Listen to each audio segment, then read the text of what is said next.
ada 4 jenis di dalam Al-Quran yang menunjuk pada keadaan manusia secara umum berdasarkan kebahagiaan dan kesuksesan hidupnya. Ada berapa jenis? 4 ya. 1, ini yang paling ideal. Manusia yang mendapatkan kebahagiaan, kesuksesan dunia dan akhirat. Jadi dunianya dia bahagia, sukses, akhiratnya pun dia bahagia dan sukses. Dan umumnya ini yang memang diharapkan oleh setiap insan, sehingga doa-doa yang dipanjatkan pun malam dan siang itu tidak lepas dari 2 permohonan ini. Itu ada di Al-Quran surah kedua Al-Baqarah di ayat 201, paling kanan sebelah bawah di mushaf tuh. Wa minhum may yaqulu rabbana atina fid dunya hasanah wa fil akhirati hasanah wa qina adzabannar. Ini golongan pertama. Dan di antara manusia itu ada yang konsisten memohon kepada Allah agar ia dianugerahi kehidupan dunia yang membahagiakan dan menyukseskan. Jadi ada bahagia saja, ada sukses saja, ada bahagia dan sukses.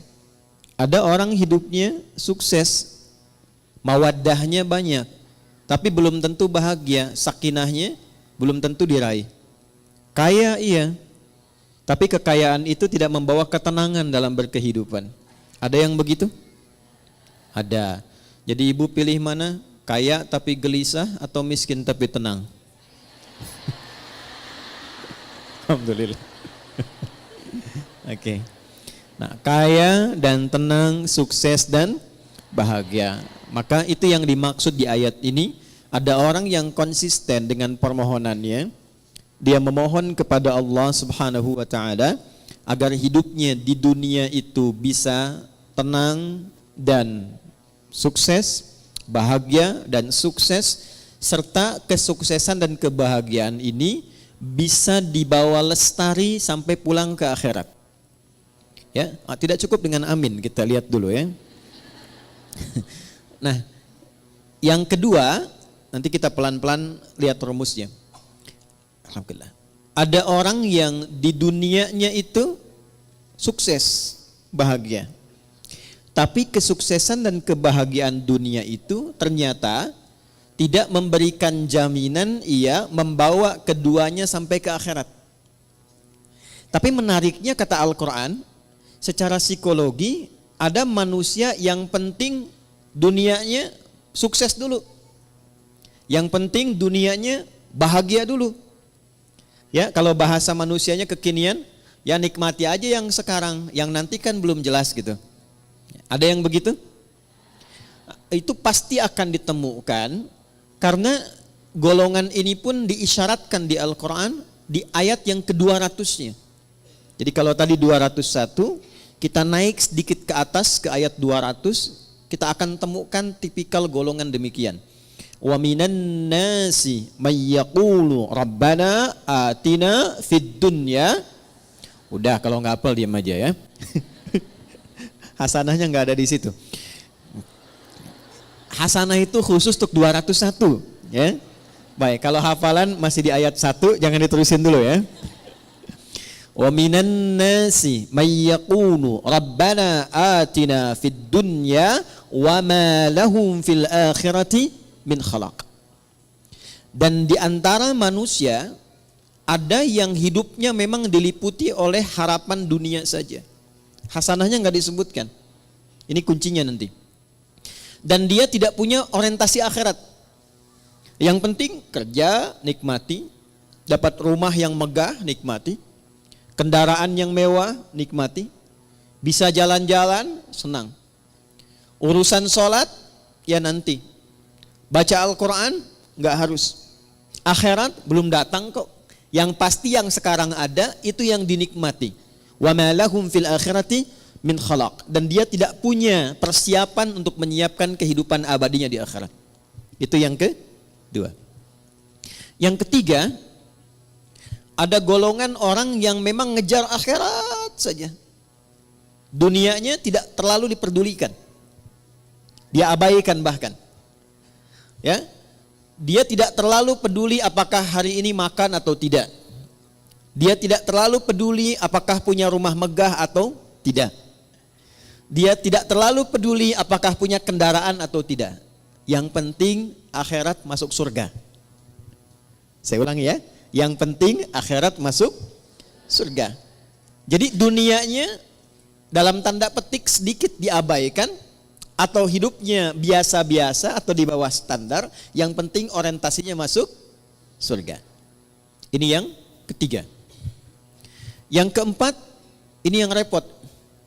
Miskin dunia, fakir akhirat. Jadi dunia sudah nggak dapat, tiap hari pekerjaan tidak jelas, kata-kata tidak terukur, tindakan tidak teratur, perbuatan kadang-kadang juga mohon maaf banyak buruknya. Jadi dunianya tidak jelas, akhiratnya rasa-rasanya tidak mendapatkan harapan karena tidak pernah disiapkan. Maka yang keempat ini kategori miskin dunia, fakir akhirat. Nah, di antara yang keempat ini, 4 bagian ini kita mesti pastikan setiap hari setidaknya kita berusaha untuk mencapai golongan yang pertama. Dan adilnya Allah itu dibuka kesempatan yang demikian untuk seluruh hambanya tanpa kecuali. Jadi ibu tidak harus berpikir jadi ustadzah kah? Ya, atau suaminya jadi kiai kah? Jadi pejabat kah? Jadi hartawan kah? Semua sepanjang kita menjadi bagian dari hamba Allah, maka terbuka untuk mendapatkan bagian golongan yang pertama. Wa minhum may yaqulu rabbana atina fid dunya. Nah, itu kuncinya. Sepanjang kita, saya, Anda, kita semua memegang satu kunci ini, maka janji Allah itu pasti ditepati dan disampaikan dalam Al-Quran. Itu akan dibimbing untuk mendapatkan 2 hal yang diharapkan tadi. Kuncinya cuma satu, yaitu hasanah. Hasanah ini bukan nama ya Bu ya. Jadi kalaupun ibu punya nama Hasanah pagi ini, tapi kalau prakteknya tidak diamalkan, itu belum tentu bisa meraihnya. Jadi ini kuncinya. Kita antarkan dulu sebentar sebelum kita mengimplementasikan atau menjalankan program kita hari ini untuk diskusi. Kita tekankan sedikit karena saya khawatir ibu datang ke sini gitu kan. Kemudian juga teman-teman yang ikhwan bergabung, tapi datangnya tidak membawa kebahagiaan. Datang tidak membawa kesenangan. Apapun yang tidak dikerjakan dengan menyenangkan, itu tidak akan melahirkan hasil yang maksimal. Ibu kalau masak, hatinya enggak tenang. Masakannya enak enggak? Enggak. Ngantarkan anak, situasi hatinya enggak tenang. Enak enggak? Tidak. Karena itu Islam selalu mengajarkan, selalu hadirkan kesenangan, kebahagiaan dalam semua aktivitas yang dikerjakan. Termasuk sholat. Termasuk baca Al-Quran. Ya, usahakan kalau ngaji itu hatinya tuh disenangkan dulu, ditenangkan. Beda kalau sedang gelisah kemudian ngaji, itu rasanya nggak akan enak. Ayat-ayatnya nggak akan nyampe ke kolbu. Baru masuk sedikit di lisan sudah berhenti lagi. Masuk berhenti lagi.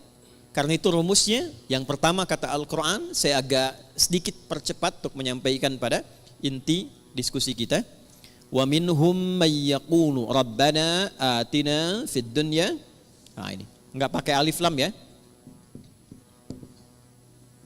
Tidak menggunakan alif lam, artinya nakirah, general, terbuka untuk siapapun dalam suasana apapun. Adilnya Allah, Rahman dan Rahimnya Allah, Allah menginginkan semua hambanya tanpa kecuali. Baik laki-laki, perempuan, tua, muda, besar, kecil, keadaan sosial apapun menurut manusia pada umumnya, kata Allah, ia punya kesempatan yang sama untuk sukses dan bahagia dunia sampai akhirat. Jelas sampai sini? Baik. Apa itu hasanah? Ya. Ada yang tahu hasanah itu apa? Ya. Ya itulah ya. Baik. Satu paling gampang dulu ya, pelan-pelan. Hasanah itu sifat dari karakter ihsan. Nanti satu kata, akar dasarnya itu hasuna, hasan. Nanti kegiatan untuk mendapatkan itu disebut ihsan, ahsana yuhsinu. Nah, akumulasi karakternya, sifatnya, atau bahkan value hasilnya itu disebut hasanah namanya. Jadi kalau kita mengerjakan sesuatu dengan sifat ihsan, nah itu hasilnya disebut dengan hasanah. Saya ulang ya. Kalau kita mengerjakan segala hal dengan sifat ihsan. Sifat ihsan. Ini, ihsan.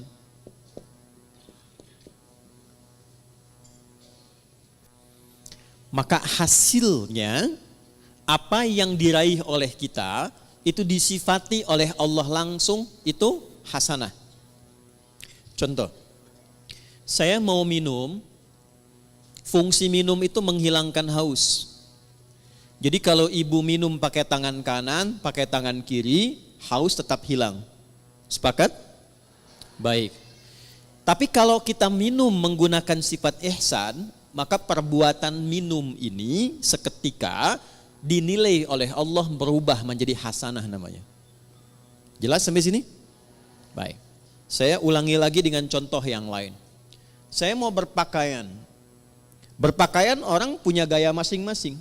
Tapi ketika cara berpakaian ini dilakukan dengan ihsan, maka cara berpakaian kita itu disebut apa? Hasanah namanya. Nah, bagaimana semua perbuatan ini bisa dilakukan dengan ihsan? Maka rumusnya ditemukan dalam hadis Muslim, nomor hadis ke-8. Agak cepat ya. Hadis riwayat Imam Muslim, nomor hadis yang ke-8, yang meriwayatkan sahabat Umar bin Khattab radhiyallahu taala anhu.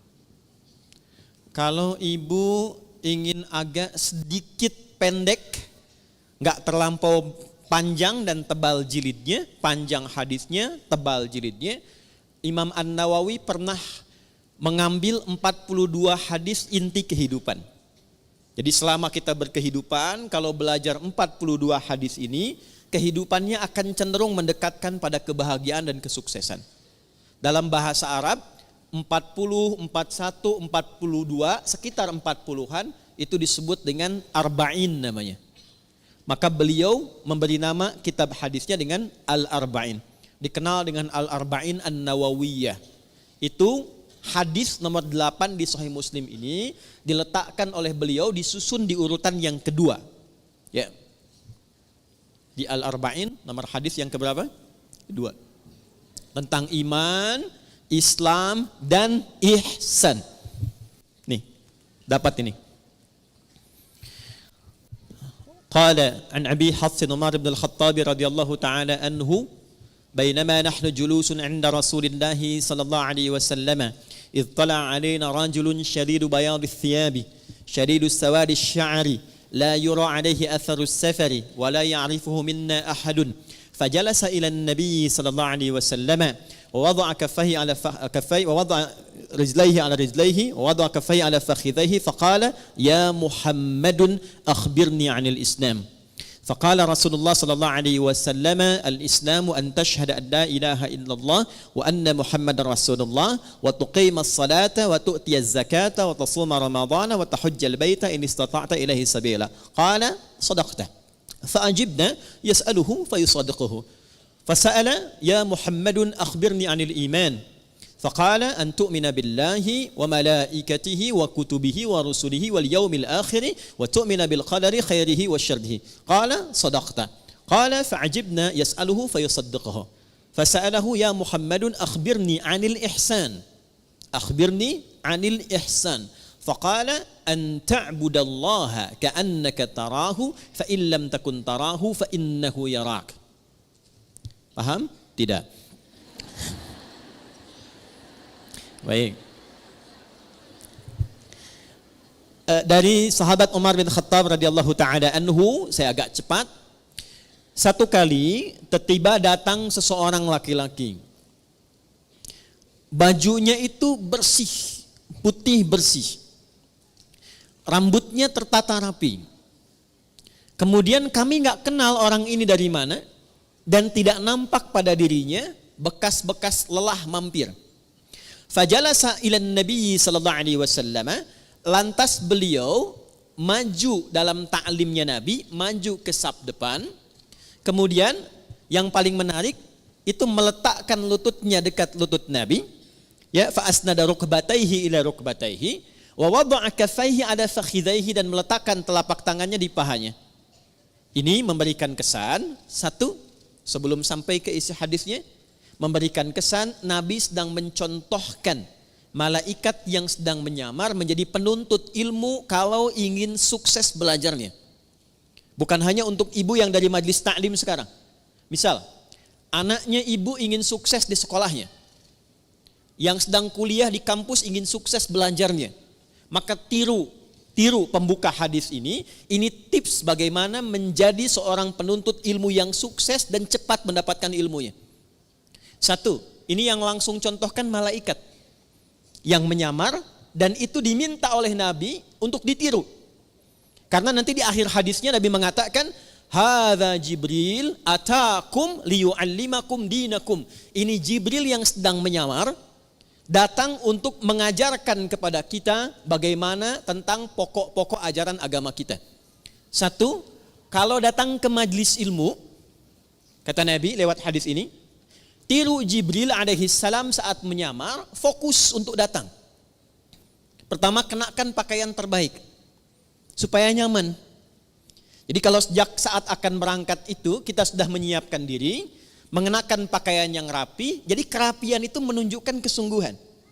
Satu. Yang kedua, upayakan gak mampir-mampir sehingga fokusnya itu nanti kepada pelajaran. Kalau ibu berangkat ke sini, jam 6 berangkat, tapi agendanya mampir dulu soto sebelah sana, kupat tahu pada larang sebelah sana, kan? Kemudian mampir dekat situ ada mie ayam, ya. Jadi 30% sudah diambil, nyampe sini sudah terlambat, tinggal fokusnya 70%, ya.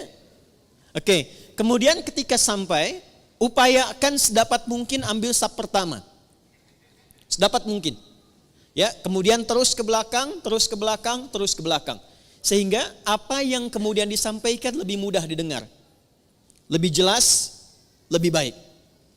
Awas nih mahasiswa kadang-kadang datang sudah masuk kampus, duduk paling belakang, sudah gak pernah nanya, absen titip teman tuh ya. Nah, itu bukan tipikal seperti yang diinginkan hadis ini. Kalau ingin sukses, ambil akses yang memudahkan kita untuk mendapatkan informasi. Kalau enggak terlampau dekat di depan, cari yang dekat mic. Ya, supaya mudah mendapatkan apa yang disampaikan. Lalu setelah itu, ini dia poinnya, beliau kemudian bertanya. Kalau tidak tahu, tanya. Kalau ingin dapat informasi baru, tanya. Itulah sebabnya kenapa tema hari ini kita tanya jawab, salah satunya ingin mengamalkan hadis yang disampaikan ini. Tapi sebelum ke sana, kita ingin pastikan semua yang bertanya itu berada dalam naungan kasih Allah untuk mendapatkan kebahagiaan dan kesuksesan dalam hidupnya. Di antara yang ditanyakan itu ada 4 pertanyaan. Satu di antara 4 ini adalah ihsan. Ya, fokus, saya akan langsung cepat ke ujungnya. Al-ihsanu, ihsan itu an ta'budallaha. Perhatikan cara menerjemahkannya. Izin saya pelankan. An ta'budallaha, engkau menjadikan seluruh aktivitasmu sebagai ibadah karena Allah. Saya ulang ya. Sebab nanti kalau cuma lihat terjemahan, artinya menjadi begini, engkau menyembah Allah. Itu tekstual. Sedangkan penjelasan detailnya, ya kalau kita keluarkan kata per kata dan rumus bahasa Arabnya, itu menjadi begini terjemahan tafsirnya. Engkau menjadikan seluruh aktivitasmu sebagai ibadah karena Allah. Dulu satu poinnya. Jadi bukan cuma sholat saja. Makannya jadikan ibadah karena Allah. Berpakaiannya jadikan ibadah karena Allah. Berumah tangganya jadikan ibadah karena Allah. Saya tes sebentar ya. Maaf ya, maaf. Ibu itu merawat, mendidik anak karena sayang, karena Allah. Masa? Hah? Ganti ya. Baik. Ibu itu berpartner dengan suami karena cinta atau karena Allah? Ini maksa banget ya, cinta karena Allah. Udah. Itu ada cirinya. Gini contoh. Saya kalau mau minumnya karena Allah, maka saya akan ikuti apa yang Allah inginkan dari kegiatan minum itu. Bukan sekedar minumannya, Bu. Allah suka apa tidak ini? Ya.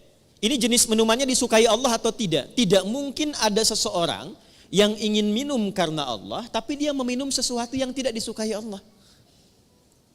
Allah suka bir tidak? Whisky. Dan mustahil ada orang minum bir pakai bismillah kan? Bismillah, mudah-mudahan dosanya kurang dikit, kan nggak mungkin, ya kan? Nah, yang kedua, bukan hanya minumannya benar, ini minuman Allah suka, minuman yang baik, yang halal. Tapi cara minumnya pun dia ikuti seperti Allah inginkan. Contoh begini, bagaimana cara minum yang baik yang Allah inginkan? Diajarkan oleh Nabi SAW, idza quddimat ta'am, jika hidangan itu ditampilkan, perhatikan kalimatnya. Khudh biyaminika ma yalik, ambil dengan tangan kananmu. Satu. Yang paling dekat denganmu.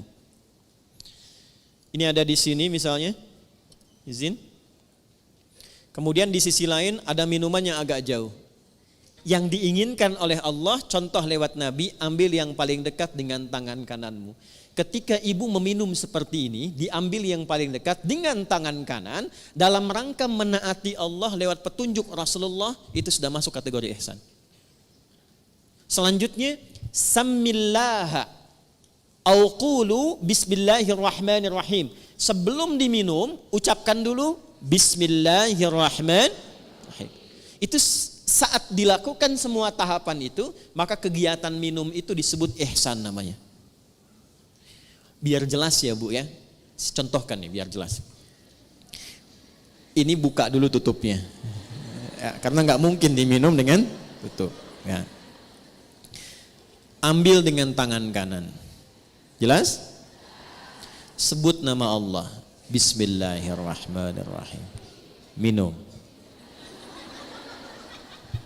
Alhamdulillah. Jelas? Belum jelas? Ambil dengan tangan kanan, sebut nama Bismillahirrahmanirrahim.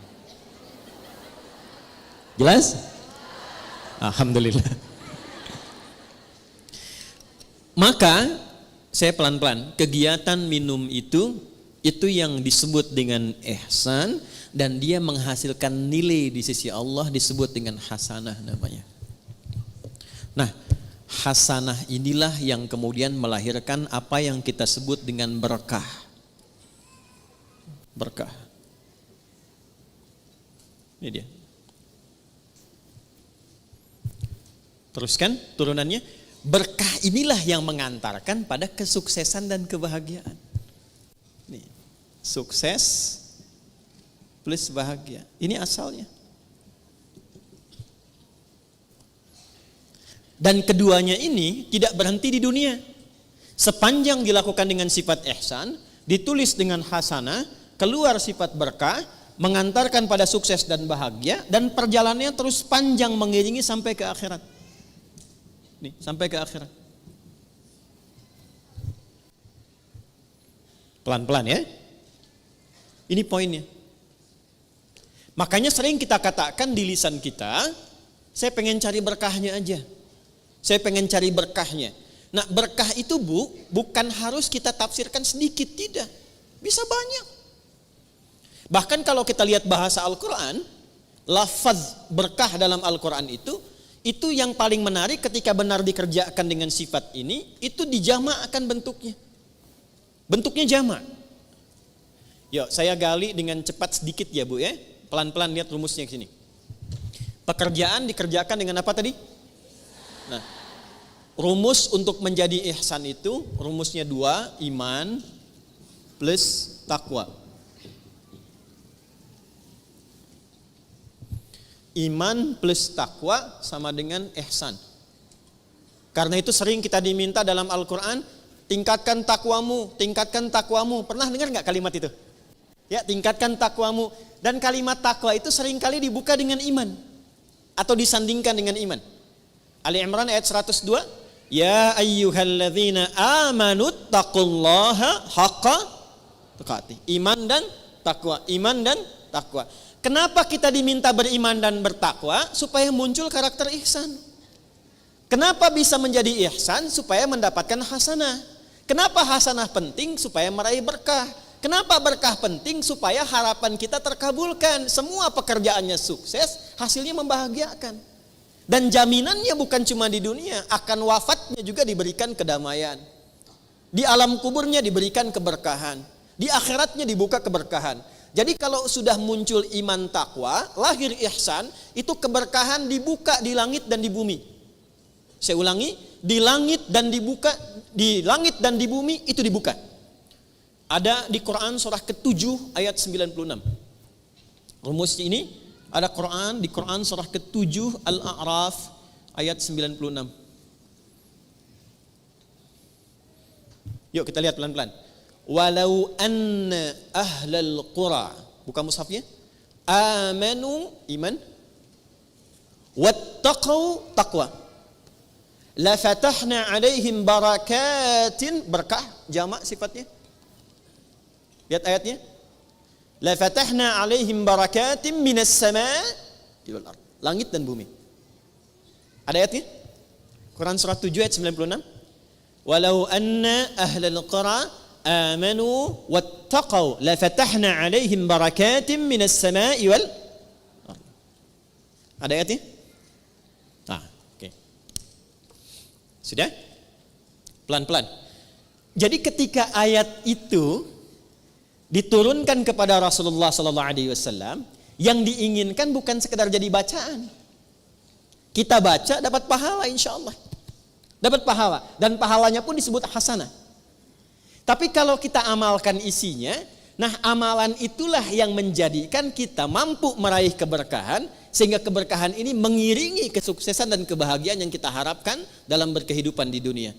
Jadi kalau ayat rumah tangga dibawa ke rumah tangga, dipraktekkan dengan sifat ihsan. Suami menjadi suami dengan sifat ihsan. Istri mempraktekkan ayat Quran dengan sifat ihsan. Maka kehidupan rumah tangga akan cenderung mendapatkan berkah. Berkah itulah yang mengantarkan pada kebahagiaan dan kesuksesan. Itu dibawa pulang sampai ke akhirat.